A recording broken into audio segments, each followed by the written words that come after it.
The sound of shattering crystal silenced the entire ballroom. 500 of New York's elite froze, their eyes locking onto the pregnant woman standing amidst the shards of a champagne flute, trembling in a dress that cost less than the appetizers. Her husband didn't check if she was hurt. He didn't offer a hand. He laughed. He pointed a finger at her and called her a clumsy mistake, a stain on his perfect night. He thought he was shedding dead weight to climb the corporate ladder. He didn't know that the 3 men stepping out of the blacked-out helicopter on the roof weren't just billionaires. They were her brothers, and they were coming for blood. The rain in Manhattan wasn't cleaning the streets. It was just making the grime slicker. Inside the least charcoal BMW 5 Series, the air conditioning was blasting, despite it being a chilly October evening. Gavin Reynolds adjusted the vents so they hit his face directly, his knuckles white as he gripped the steering wheel. "Can you please turn it down?" Clara asked softly from the passenger seat. She shifted her weight, trying to find a comfortable position. At 8 months pregnant, her ankles were swollen to the size of grapefruits, and the cheap polyester blend of her maternity dress was itching her skin. "I'm freezing. Gavin." "Don't touch it," Gavin snapped, not looking at her. He checked his reflection in the rearview mirror for the 10th time, smoothing an imaginary hair out of place on his gelled undercut. "I'm sweating bullets here. Tonight has to be perfect. Do you understand perfect?" Clara pulled her pashmina tighter around her shoulders. It was old, a thrift store find from her college days, and it had a small snag near the hem that she had tried to hide by folding it over. "I know. Gavin. The merger. You've told me. The merger." Gavin let out a sharp, derisive laugh. "It's not just a merger. Clara, it's the ascension. If I impress Harrison Vance tonight, if I can just get 10 minutes of FaceTime with the board of the Obsidian Group, I'm not just a senior VP anymore. I'm a partner. I'm made." He glanced over at her then, his eyes raking over her form with a mixture of disappointment and irritation. The streetlights flickered over her face, pale, weary, with dark circles she hadn't managed to cover with drugstore concealer. "God, look at you," he muttered. Clara flinched. "What? That dress. I told you to buy the red one I sent you the link for. That dress was $600. Gavin," Clara said, her voice trembling slightly. "We have the baby coming. The nursery isn't even finished. We can't afford—" "I can't afford to look like I'm married to a charity case," he shouted, hitting the steering wheel. The car swerved slightly, and Clara instinctively grabbed the handle above the door. "Image is currency." "Clara, how many times do I have to teach you this?" You walk in there looking like a suburban housewife who got lost on the way to Target. Clara looked out the window to hide the tears welling in her eyes. "I'm sorry. I tried my best with what we have." "That's the problem," Gavin hissed as he turned the car onto 5th Avenue, the Pierre Hotel looming ahead like a fortress of gold and stone. "Your best isn't good enough for where I'm going. You're small time. Clara, you've always been small time. I'm dragging you up this mountain, and you're just dead weight." The cruelty of his words hung in the air, heavier than the humidity. Clara remembered the man she had married 3 years ago. Gavin had been ambitious then. Yes. But he had been kind. He had loved her quiet nature, her love for painting, her simple dreams of a family. But as he climbed the ranks at his firm, surrounded by men with summer homes in the Hamptons and wives who treated plastic surgery like a dentist appointment, he had changed. He had become hungry, and that hunger was consuming everything, including them.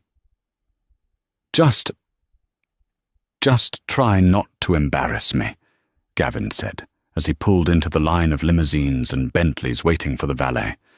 Don't talk about your Etsy shop. Don't talk about your grandmother's pie recipes. In fact, just don't talk. Stand there, smile, hold a sparkling water, and let me do the work. I'm your wife, Gavin, not a prop, Clara whispered. Tonight, he said, putting the car in park and unlocking the doors. You're barely even that. The valet, a young man in a sharp red vest, opened Gavin's door. Gavin stepped out, instantly transforming. The scowl vanished, replaced by a winning $1,000,000 smile. He buttoned his suit jacket, a knockoff Armani he had tailored to look real, and strode around the car. He didn't open Clara's door. The valet did. Clara struggled to get out, the weight of the baby making her movements slow and awkward. She reached out a hand for support, but Gavin was already 3 steps ahead, adjusting his cuffs, scanning the entrance for anyone important. He didn't look back. Clara took the valet's hand, offering a grateful, tired smile. Thank you, she said softly. Careful, Ma'am. The pavement is slippery, the valet said kindly. She straightened her dress, tugging at the hem, and looked at Gavin's back. He was already ascending the red-carpeted stairs, moving toward the golden revolving doors of the Pierre. She took a deep breath, placing a protective hand over her belly. Just get through tonight, she told herself. Just get through tonight, and maybe tomorrow he'll be him again. But as she walked up the stairs, the cold wind biting through her thin shawl, she had a sinking feeling that the man she loved was already gone. The Pierre's grand ballroom was a sensory overload of wealth. The air smelled of expensive perfume, Santal 33 and Baccarat Rouge 540, mixed with the scent of fresh white lilies that adorned every table in massive crystal vases. A live orchestra played a soft, jazz-infused version of Vivaldi in the corner. Clara felt instantly claustrophobic. The room was packed with the apex predators of New York society. Women in couture gowns that cost more than a car glided across the floor, their jewelry catching the light of the massive chandeliers. Men in bespoke tuxedos huddled in circles, discussing mergers, acquisitions, and summering in Saint-Tropez. Gavin had already vanished. Clara stood near the entrance, clutching her purse, feeling the familiar sting of abandonment. She scanned the room and finally spotted him near the bar. He was laughing too loudly, leaning in close to a tall, striking woman in a backless emerald silk dress. It was Tiffany Street, Claire, the daughter of Gavin's boss. Tiffany was everything Clara wasn't: sharp, angular, wealthy, and cruel. She had made it clear at the last Christmas party that she found Gavin amusingly desperate, which Gavin had interpreted as flirting.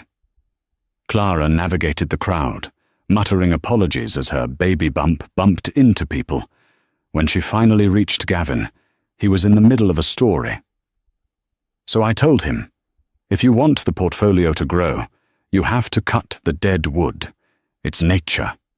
Survival of the fittest, Gavin said, gesturing with his Scotch glass. Tiffany swirled her martini, looking bored. Her eyes flicked to Clara, and a small, malicious smile played on her lips. Speaking of dead wood, she drawled. Look who waddled in. Gavin froze. He turned, his eyes narrowing as he saw Clara. I thought you were getting a drink, he lied smoothly, though his jaw was tight. I just got here. Gavin, Clara said, trying to keep her voice steady. Hello, Tiffany. Tiffany looked Clara up and down, her gaze lingering on the sensible, comfortable heels Clara was wearing. Cute shoes. Clara. Very sensible. My grandmother wears a pair just like those for her water aerobics. Gavin let out a short, nervous chuckle. She has to prioritize comfort right now. Tiff, you know how it is.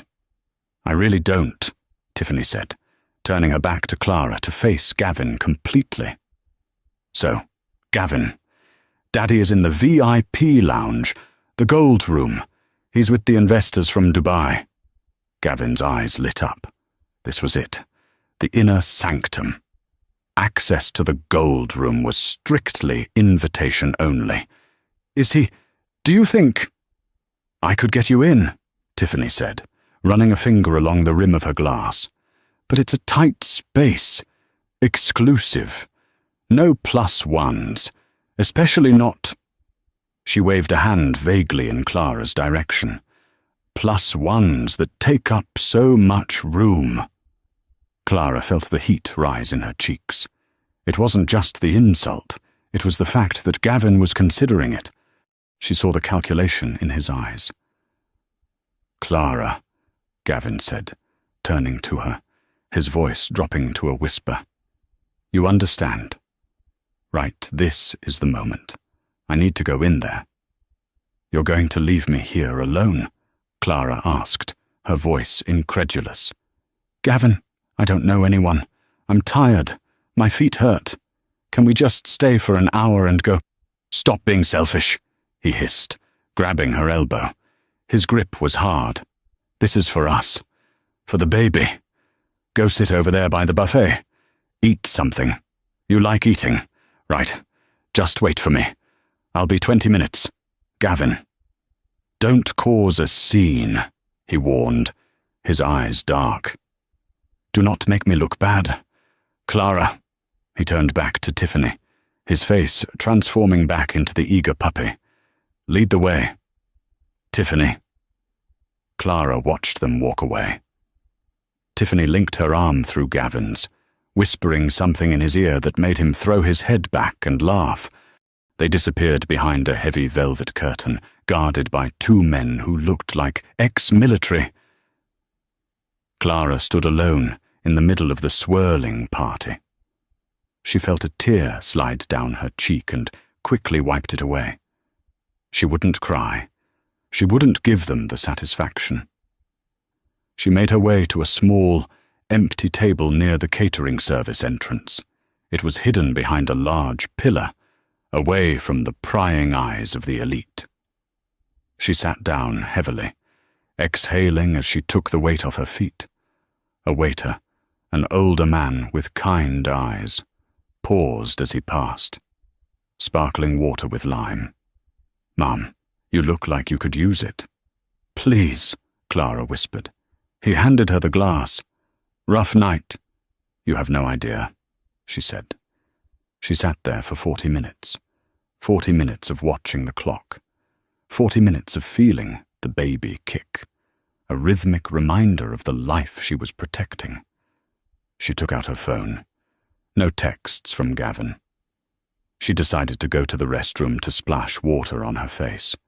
As she stood up, a wave of dizziness hit her. She stumbled slightly, grabbing the tablecloth. At that exact moment, the velvet curtains of the VIP section opened.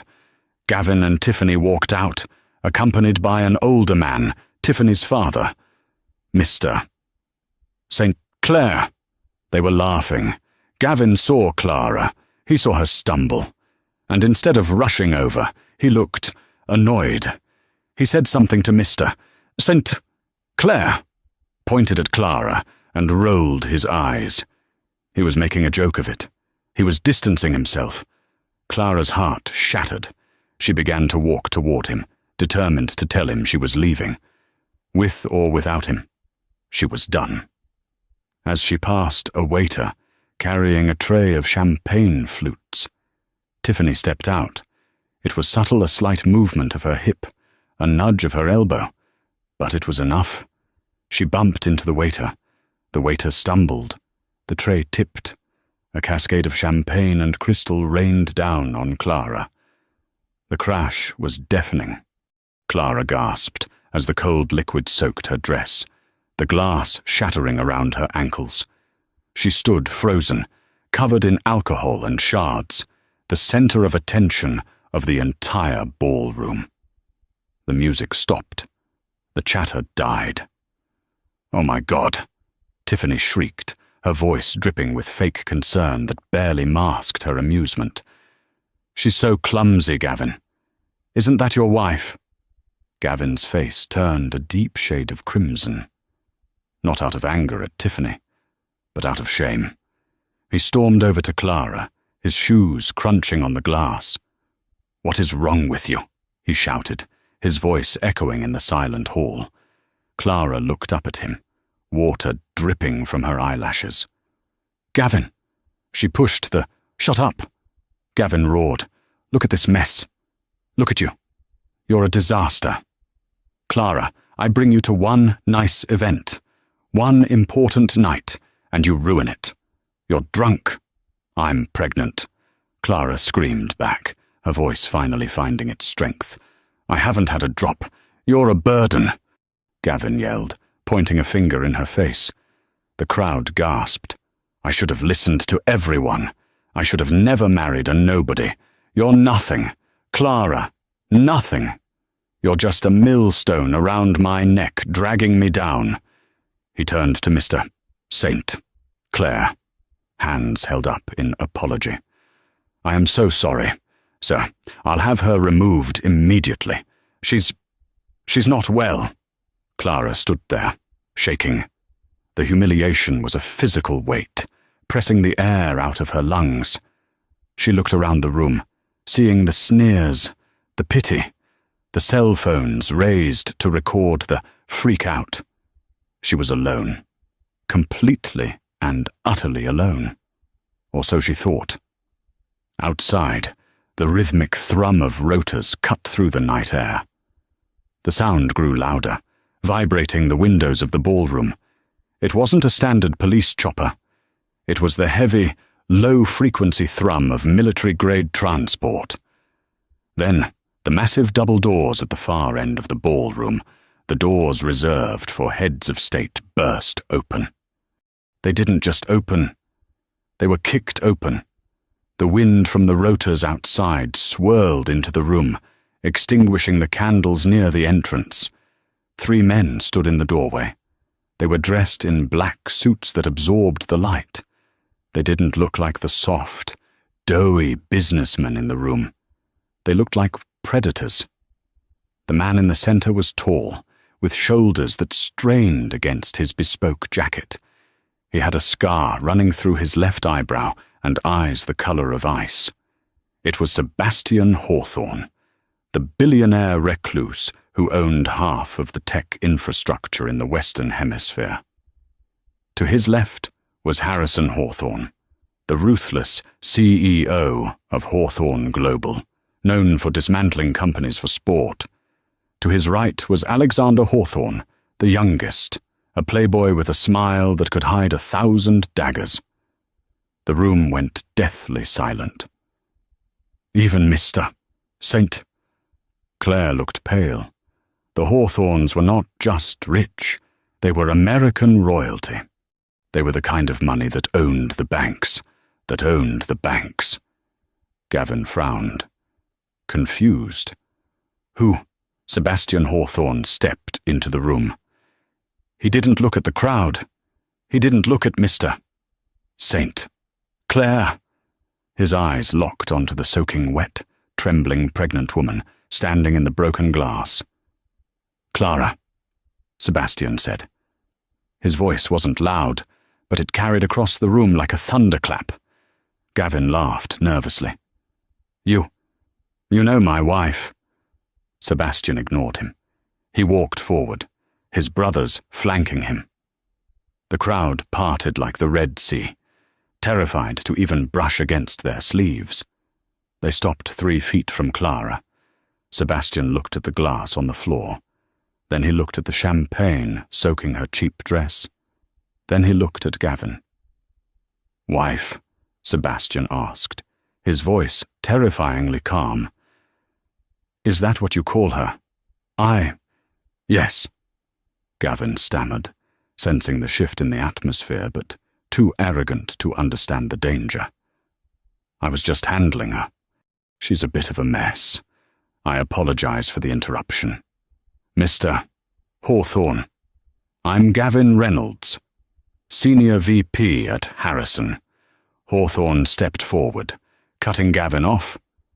He reached into his pocket and pulled out a handkerchief made of silk. He gently, tenderly, wiped a spot of champagne from Clara's cheek. "Hello, little sister," Harrison said softly. The silence that followed was heavy enough to crush bones. Gavin's face went slack. "Sister."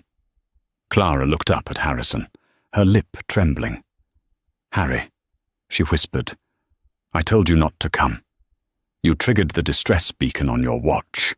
"Clara," Alexander said, stepping up to her other side and wrapping a heavy, warm coat around her shoulders.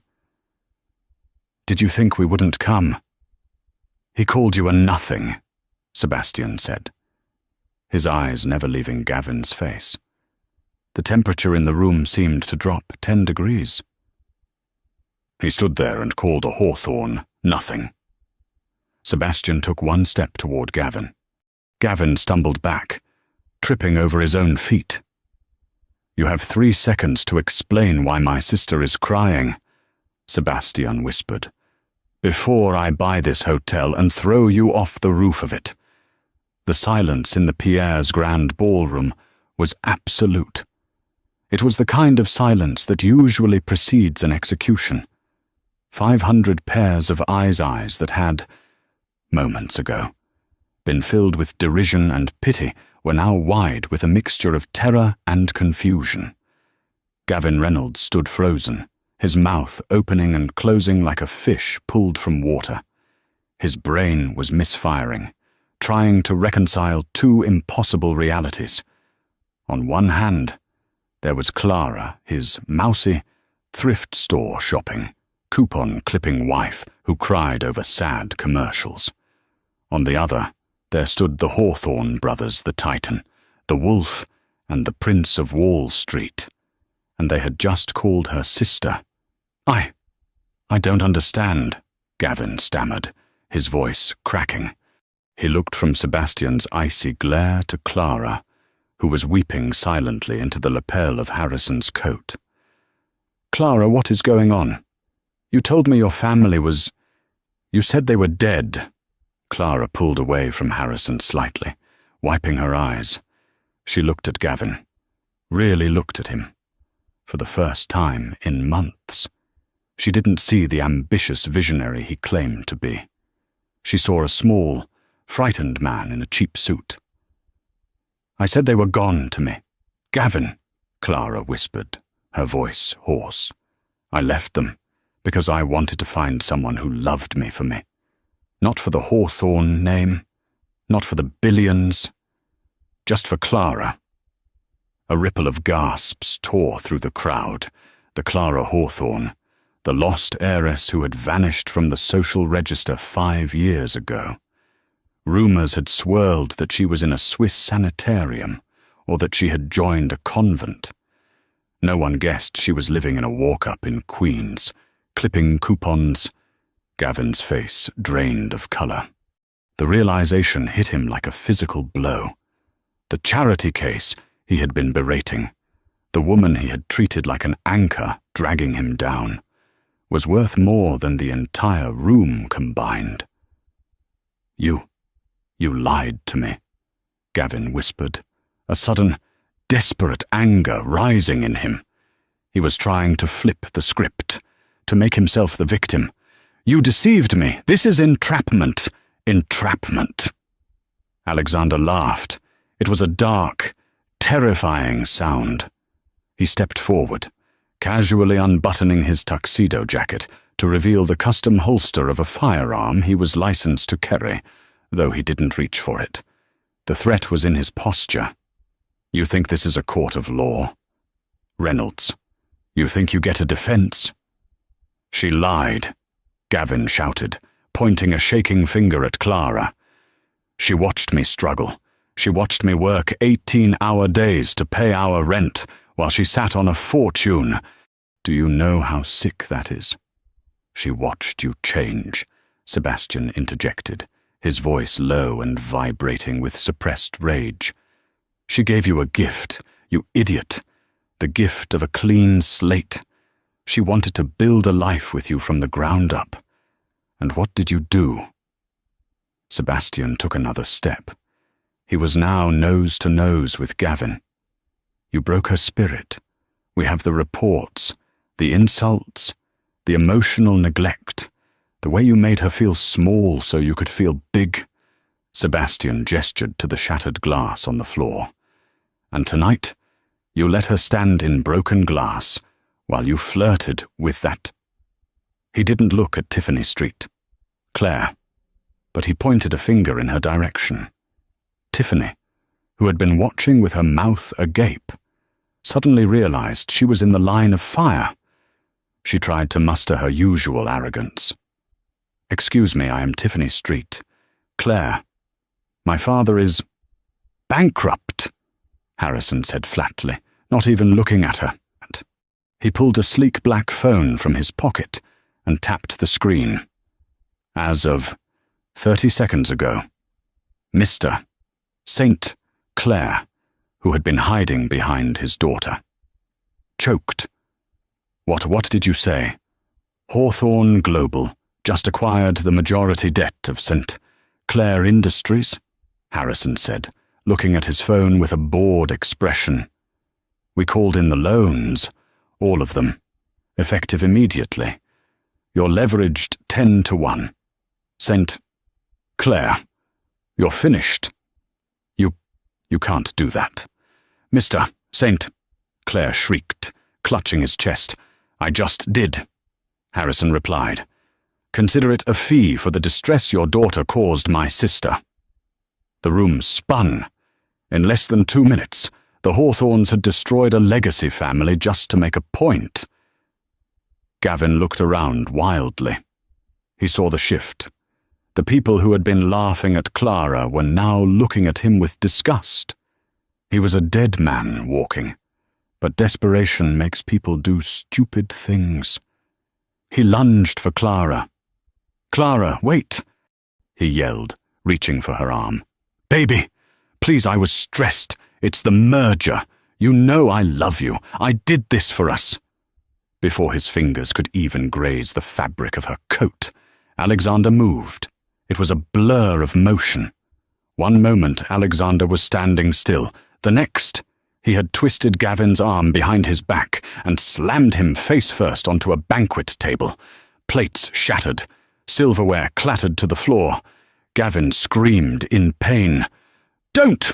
Alexander whispered into Gavin's ear, tightening the hold until Gavin's shoulder joint popped ominously. Touch her! Alex, let him go, Clara said softly. She sounded exhausted. Please, I just want to leave. Alexander hesitated, then shoved Gavin away with a sneer. Gavin crumpled to the floor, holding his shoulder, sobbing into the carpet. Clara stepped forward. She looked down at the man she had married, the man she was carrying a child for. I wanted to tell you tonight. Gavin, she said, her voice trembling but clear. My trust fund unlocks tomorrow, my 30th birthday. I was going to tell you everything. I was going to buy us a house. I was going to give you the capital to start your own firm. Gavin looked up, his eyes widening in horror at what he had lost. Clara. No, please. But you couldn't wait, she said, tears finally spilling over. You couldn't just be kind for one night. You chose the facade. Gavin, you chose the illusion of wealth over the reality of love. She reached into her purse, the cheap, worn purse he hated, and pulled out a plain gold band. She dropped it. It landed with a dull clink next to his face on the carpet. I'm done, she said. Clara! Gavin screamed as she turned away. Think about the baby. You can't take my child. Sebastian stopped. He turned back one last time. "You don't have a child," Sebastian said coldly. "You have a lawsuit and a restraining order. If you ever come within 500 feet of her or my niece, I won't buy your company. Gavin, I will buy the ground you walk on and evict you from the planet." Sebastian wrapped his arm around Clara's shoulders. "Let's go home. Clara." They walked out, the three brothers forming a phalanx around their sister. The crowd parted, heads bowed, terrified and awed. Behind them, Gavin Reynolds lay amidst the ruin of his own making, sobbing as the cameras of the elite flashed, capturing every second of his downfall. The helicopter ride was silent, save for the rhythmic thrum of the blades and the static of the pilot's headset. Manhattan sprawled below them, a grid of glittering lights that felt 1,000,000 miles away from the darkness in Clara's heart. She sat strapped into the leather bucket seat of the Sikorsky S-76, wrapped in Alexander's cashmere coat. Her hands were resting on her belly, trembling. The adrenaline of the confrontation had faded, replaced by a crushing, numbing grief. She hadn't wanted this. She hadn't wanted a scene. She hadn't wanted to destroy Gavin. She had just wanted him to love her. "Here," Harrison said, handing her a bottle of water. It wasn't the cheap plastic kind. It was a glass bottle of heavy, mineral-rich water. Even the hydration in her brother's world was different. "Drink. You're shaking." "I ruined his life," Clara whispered, staring out the window. "He ruined his own life," Sebastian said from the seat opposite her. He was typing furiously on a tablet, the blue light illuminating his sharp features. "We just accelerated the timeline. You didn't have to bankrupt the St. Clair's," Clara said. "That was excessive." "They humiliated a hawthorn," Alexander said, leaning back with his eyes closed. "In public. There are taxes for that. Clara, they paid the tax." Clara closed her eyes. This was why she had left. The ruthlessness, the transactional nature of everything. In the Hawthorne world, feelings were liabilities and revenge was an asset class. The helicopter banked, descending toward the Hawthorne estate in the Hamptons. It was a sprawling compound on the ocean, a fortress of limestone and glass that Clara hadn't seen in 5 years. As they landed on the private pad, a medical team was already waiting. "Is this necessary?" Clara asked, as the door slid open and a nurse stepped forward with a wheelchair. "You're high risk. You've been under extreme emotional distress, and you've been on your feet for 4 hours in cheap shoes," Sebastian said, his tone brokering no argument. "Yes, it's necessary." Clara allowed herself to be wheeled into the main house. It was beautiful, cold, and immaculate. The foyer was exactly as she remembered it, a double helix staircase, a chandelier that cost more than Gavin's life earnings, and silence. They took her to the East Wing, which had been converted into a temporary maternity ward. An obstetrician, Dr. Aris Thorne, one of the best in the country, was waiting. "Heart rate is elevated." "Doctor," Thorne murmured, moving the transducer over Clara's belly. The whoosh-whoosh of the baby's heartbeat filled the room. "Blood pressure is 150/95. That's too high. Clara, you need absolute bed rest. No stress. No phones." "Did you hear that?" Sebastian said from the doorway. He had shed his suit jacket and rolled up his sleeves, looking less like a titan of industry and more like a worried big brother. "Hand over the phone. Clara." "I need to see if he calls," Clara said, clutching her cracked iPhone. "He has called," Harrison said, walking in. 47 times in the last hour. He's also left 12 voicemails, ranging from begging to threatening legal action. I need to hear them, she said. No, Sebastian said gently. He walked over and took the phone from her hand. You need to sleep. We will handle Gavin. You don't understand, Clara pleaded, tears leaking from her eyes again. He wasn't always like this. When we met, he was sweet. He brought me soup when I was sick. He listened to me. Predators are always patient when they are setting the trap, Alexander said. Leaning against the wall. He didn't know who I was. Clara insisted. That proves it was real. He couldn't have been using me for money because he thought I was poor. The three brothers exchanged a look. A heavy, silent communication passed between them. Sebastian sighed. He pulled a chair up to the bedside and sat down, taking Clara's hand. Clara, he began, his voice dropping an octave. We didn't want to tell you this tonight. We wanted to wait until the baby was born. Clara's stomach dropped. Tell me what... Harrison stepped forward, holding a manila folder. He placed it on the duvet covers. We ran a deep background check on Gavin the week you moved in with him, Harrison said. We've been monitoring him for 3 years. You spied on me, Clara asked. Angry. We protected you, Sebastian corrected. And we found something. You're right. Gavin didn't know you were a Hawthorne. He did think you were poor. But he didn't marry you for love. Clara. Clara stared at the folder. Then why? Why would he marry a waitress with no money if he's so obsessed with status? Because, Alexander said softly. He needed a clean record. Clara opened the folder. The first page was a mug shot. A younger Gavin.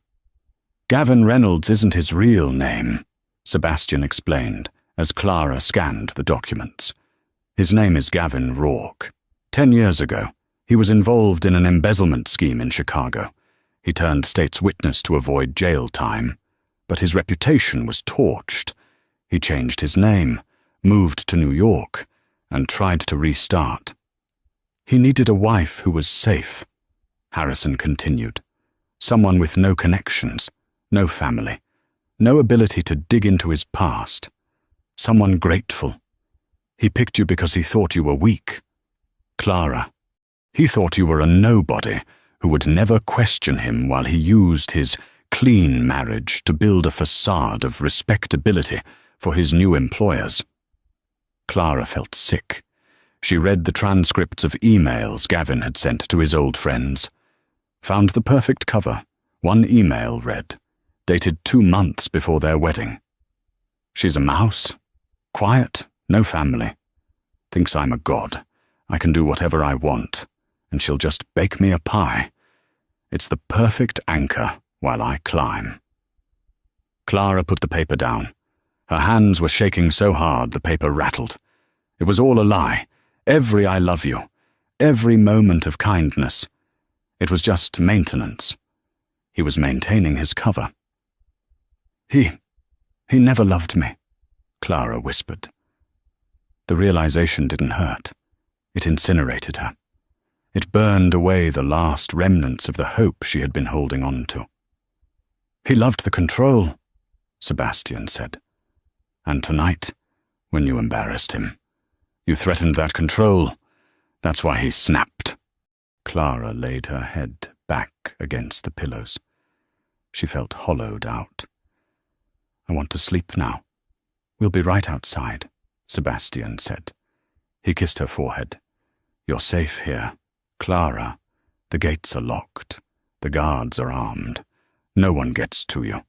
The brothers left the room, the heavy oak door clicking shut. Out in the hallway, the atmosphere changed instantly. The concern vanished, replaced by a cold, hard military precision. Status on Reynolds, Sebastian asked, walking briskly down the hall. He's currently at a bar on 3rd Avenue, Alexander reported, checking his phone. Drinking heavily. He's telling anyone who will listen that we kidnapped his wife. Is the legal team ready? Injunctions are filed. The annulment papers are being drafted based on fraud regarding his identity. We can have the marriage dissolved by morning. Harrison said. Good, Sebastian said. He stopped at the top of the stairs and looked out the massive window at the dark ocean. But that's not enough. What do you have in mind? Alexander asked, a wicked glint in his eye. He likes to climb, Sebastian said. He likes status. He likes to be seen. Sebastian turned to his brothers. Let's make him the most famous man in New York tomorrow morning. Release the audio. Harrison raised an eyebrow. The audio from the car. The bug we planted in the BMW. Everything, Sebastian said. The way he spoke to her. The insults about her body. The admission that he was using her. Leak it to every news outlet, every blog, every social media platform. By noon, I want Gavin Reynolds to be unable to order a coffee in this city without being spat on. And the debt? Harrison asked. He has about $40,000 in credit card debt he was hiding from Clara. Buy it, Sebastian commanded, and foreclose on everything. His car, his apartment, his watch. I want him on the street. Harrison, literally on the street. With pleasure, Harrison said, tapping his phone. One more thing, Sebastian added, his voice dropping to a dangerous whisper. Find out who invited him to the Pierre tonight. Find out who gave him the idea that he had a shot at the Obsidian Group. It was likely Tiffany, Alexander said. Verify it, Sebastian said. If anyone else played a part in humiliating my sister, I want their heads on a spike next to his. Sebastian looked back at the door to Clara's room. She wanted a fairy tale, he said softly. She got a tragedy. Now, we write the sequel, and this time, the villain doesn't survive. The morning sun hit Gavin Reynolds' face, not like a gentle awakening, but like an interrogation lamp.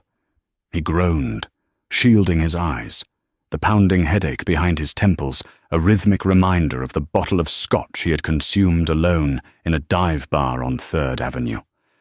He rolled over in the bed of his apartment, a sterile, overpriced one-bedroom in the financial district that he and Clara could barely afford. He reached for his phone, expecting to see the fallout. He expected angry texts from Clara, maybe a threatening email from a lawyer. What he didn't expect was for his phone to be so hot it was almost burning his hand. 14,000 notifications. Gavin sat up, the room spinning. He tapped the screen. Twitter was trending. The #1 hashtag in New York City wasn't the Knicks, and it wasn't the weather. It was #MonsterHusband. Confused. Gavin clicked the tag. The first video was a repost from a gossip site called The Manhattan Lens. It had 4 million views in 6 hours. The video was static, just a black screen with audio waveforms moving, but the voice was unmistakable. It was his voice, crystal clear, high fidelity. I can't afford to look like I'm married to a charity case. Image is currency. Clara. You walk in there looking like a suburban housewife who got lost on the way to Target. Gavin's blood turned to ice. It was the conversation in the car, the BMW, the lease. He scrolled down, another clip. Found the perfect cover. She's a mouse, quiet, no family. It's the perfect anchor while I climb. This wasn't just the car audio. This was a voice memo he had recorded for himself months ago, a manifestation journal he kept on his laptop. How did they get this? He looked at the comments. At CityGirl99. I hope this guy rots. Dragging a pregnant woman. Disgusting. at Wall Street Killer. I know this guy, Gavin Reynolds. He's a VP at Stratos Capital. Not for long, I bet. At Karma Police. Wait until you see the video from the Pierre. He literally pushed her into the glass. Gavin threw the covers off and scrambled out of bed. He had to get to the office. He had to spin this. He could claim it was AI generated. He could claim it was a deep fake. He just needed to get in front of the board before they saw it. He showered in 2 minutes, cut himself shaving, and threw on his second-best suit because the best one was ruined with champagne and floor wax. He ran out of the building, hailing a cab. The driver looked at him in the rearview mirror, eyes narrowing. "You look familiar," the driver said, his tone unfriendly. "Just drive," Gavin snapped. "Stratos Capital, Midtown." When he arrived at the glass and steel tower of Stratos Capital, the lobby was unusually quiet. He strode toward the elevators, swiping his badge. Beep. Access denied. He swiped again. Access denied. "There must be a glitch," Gavin muttered, looking around for the security guard, Ralph, whom he usually ignored. "Ralph, my card isn't working." Ralph didn't look up from his desk. He just pointed to a cardboard box sitting on the counter. "Mr. Reynolds," Ralph said, his voice devoid of any respect. "You're not allowed up. Management sent this down." Gavin stared at the box. It was a standard banker's box. Inside, he could see a few of his personal items, his stress ball, a framed photo of himself shaking hands with a senator, and his stapler. "This is a mistake," Gavin said, his voice rising. "I am a senior vice president. Get the managing partner on the phone." "The managing partner is currently giving a statement to the press, distancing the firm from your behavior," Ralph said, finally looking him in the eye. "You're fired for cause, Mr. Reynolds. Breach of the morality clause in your contract. And since you're fired for cause, your unvested stock options are cancelled." "They can't do that," Gavin screamed, grabbing the box. "I'll sue. Do you know who my wife is?" The lobby went silent. People waiting for the elevator turned to look. "We know who she is," a woman in a business suit said, stepping forward. It was the HR director.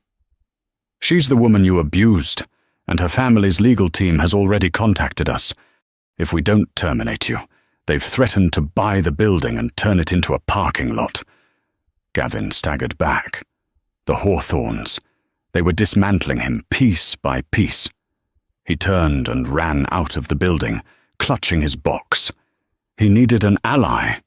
He needed Tiffany Street. Claire. She was there.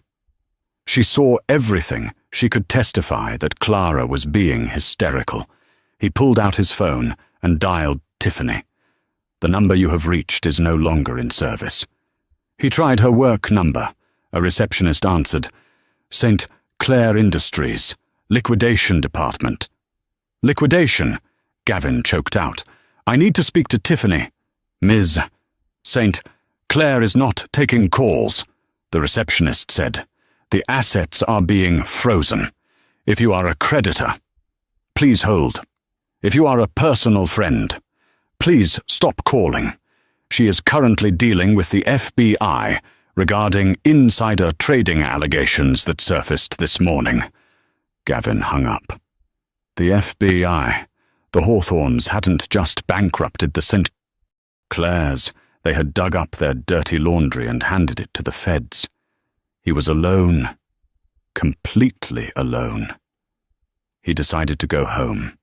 He would regroup. He would find a lawyer who wasn't afraid of the Hawthorns. He would fight this. He took the subway back to his apartment, keeping his head down. When he got to his door, his key didn't turn. There was a piece of paper taped to the wood. Eviction notice. Reason: failure to pay rent. Lease violation: criminal activity.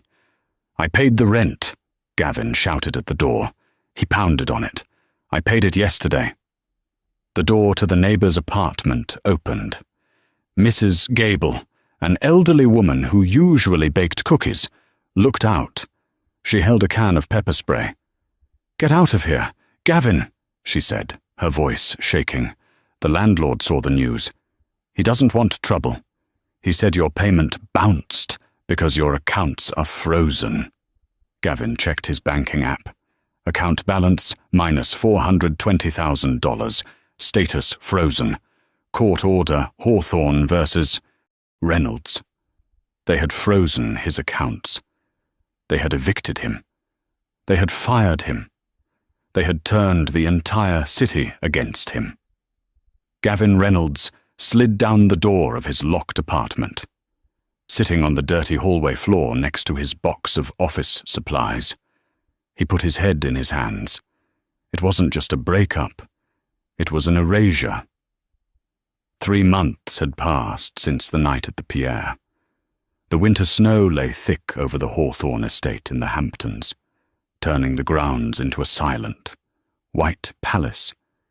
Inside, the atmosphere was warm, smelling of cedarwood and lavender. Clara sat in the sunroom, wrapped in a blanket, painting. It was the first time she had picked up a brush in years. Gavin had always told her painting was a waste of time, a hobby for people who don't contribute to the economy. Now, she was painting the ocean, stormy, grey, but with a sliver of gold breaking through the clouds. "It's good," a voice said. Clara looked up. It was Sebastian. He was leaning against the doorframe, holding 2 mugs of herbal tea. He looked tired.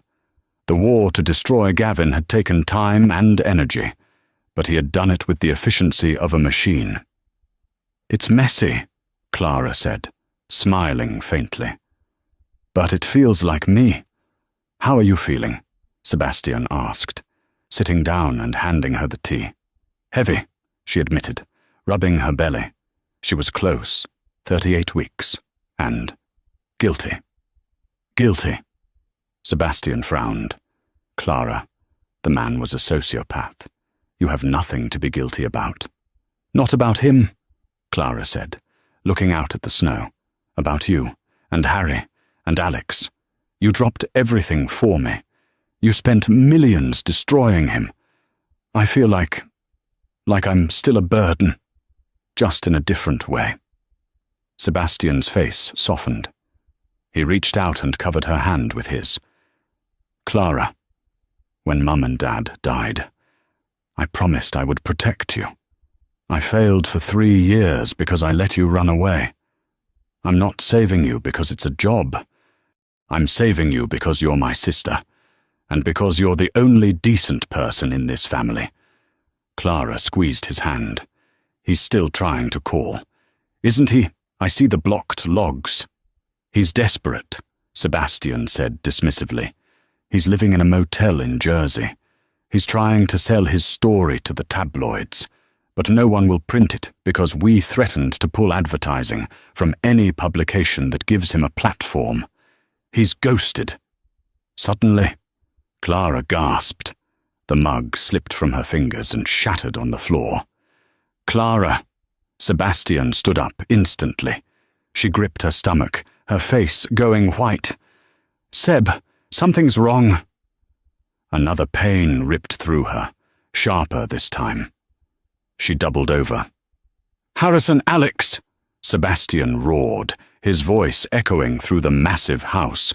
Within seconds, the brothers were there. The private medical team that had been living in the guest wing rushed in. "Her blood pressure is spiking. Doctor," Thorne shouted, checking the monitors. 180 over 110. "It's pre-eclampsia. Severe. We need to move." Now. The next hour was a blur of terrified chaos. The helicopter was prepped. They flew her not to a regular hospital, but to the private wing of Mount Sinai in the city, where the Hawthorns had endowed the entire maternity floor. Clara was fading in and out of consciousness. The pain was blinding. She felt the cold gel of the ultrasound, heard the frantic beeping of machines. "The baby is in distress." "Doctor," Thorne's voice floated through the haze. "Heart rate is dropping. We have to do an emergency C-section. Get the brothers out." "I'm not leaving her," Alexander yelled, struggling with a nurse. "Get out, or she dies." "Doctor," Thorne commanded. The doors swung shut. Clara was alone under the bright lights. She looked up at the ceiling, tears streaming down her face. "Please," she prayed. "Take everything. Take the money. Take the name. Just let him live. Let my baby live." Outside in the waiting room, the three Hawthorne brothers paced like caged tigers. They owned half the city, but they couldn't buy their way out of this. They were helpless. Harrison was on the phone, barking orders to distract himself. "I don't care. Buy the ventilator company if you have to. Just make sure she has the best equipment." Alexander was sitting on the floor, head in his hands. 2 hours passed. Then, the doors opened. "Doctor." Thorne stepped out. He looked exhausted. His scrubs were stained. The brothers froze. "She's stable, Doctor," Thorne said, exhaling. "It was touch and go. She lost a lot of blood, but she's going to make it." "And the baby?" Sebastian asked, his voice trembling. "Doctor." Thorne smiled. "A boy, 5 pounds, 6 ounces, small, but a fighter. He's in the NICU, but he's strong." The relief in the room was palpable. Harrison slumped against the wall. Alexander started laughing, a hysterical release of tension. Sebastian walked to the window and looked out at the city skyline. He pulled out his phone.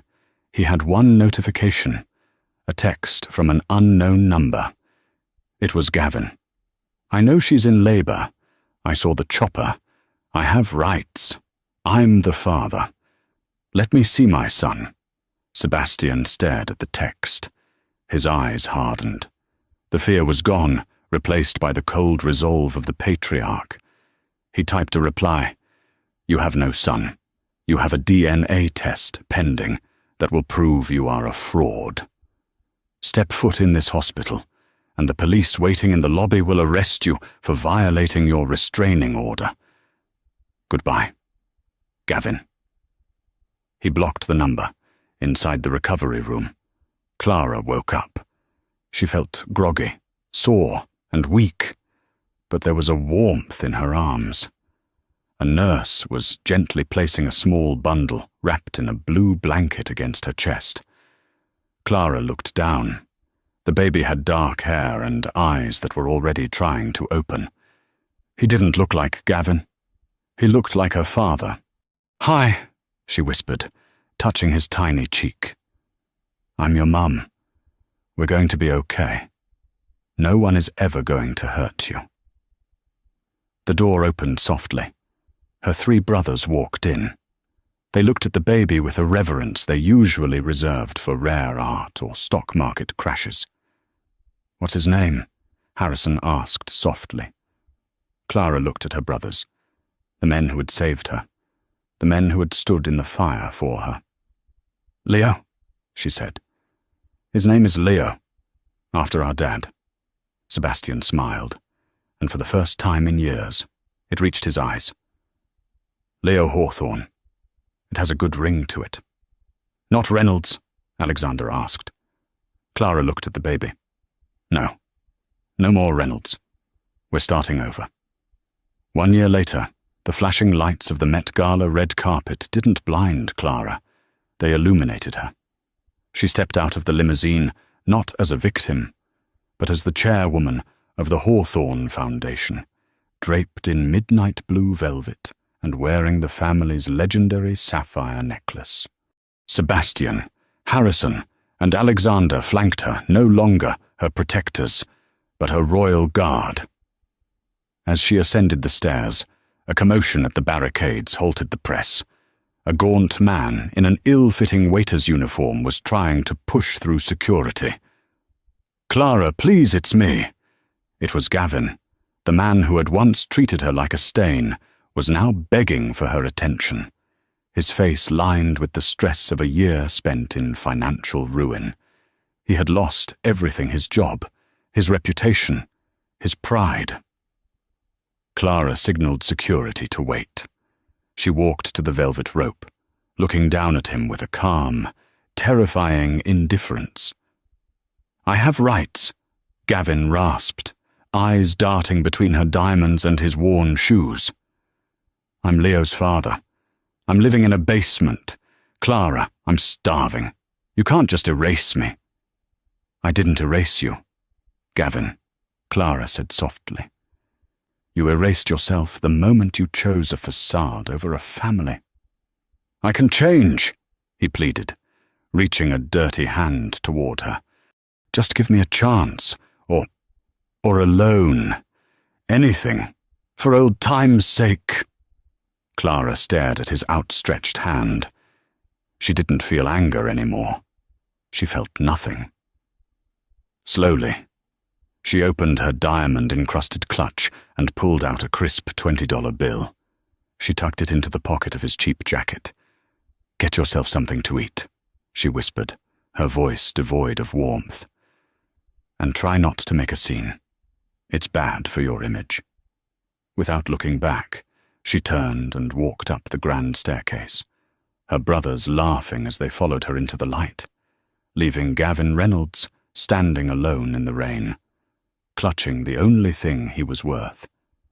The story of Clara and Gavin isn't just a tale of revenge. It's a mirror held up to the fragile nature of status. Gavin built his house on the sand of perception, believing that money and titles were the only things that mattered. He didn't realize that the true currency of life is loyalty and love. In his desperate climb to the top, he kicked away the only ladder he had, not realizing it was made of solid gold. Clara's journey from a trembling victim to a queen of industry reminds us that sometimes. You have to be completely broken before you can rebuild yourself into something unbreakable. The Hawthorns didn't just win, they redefined the game. Wow, what a journey from the shattered glass of the Pierre Hotel to the steps of the Met Gala. Clara's transformation is the ultimate comeback story. If you felt that satisfaction when she handed him that $20 bill, hit that like button. What would you have done if you were Clara? Would you have forgiven him? Or was her revenge perfect? Let me know in the comments below. I read every single one. And if you want more stories of betrayal, Billionaire brothers, and sweet, sweet justice, make sure you subscribe and ring that notification bell so you never miss an upload. Thanks for listening, and remember, be careful who you step on your way up.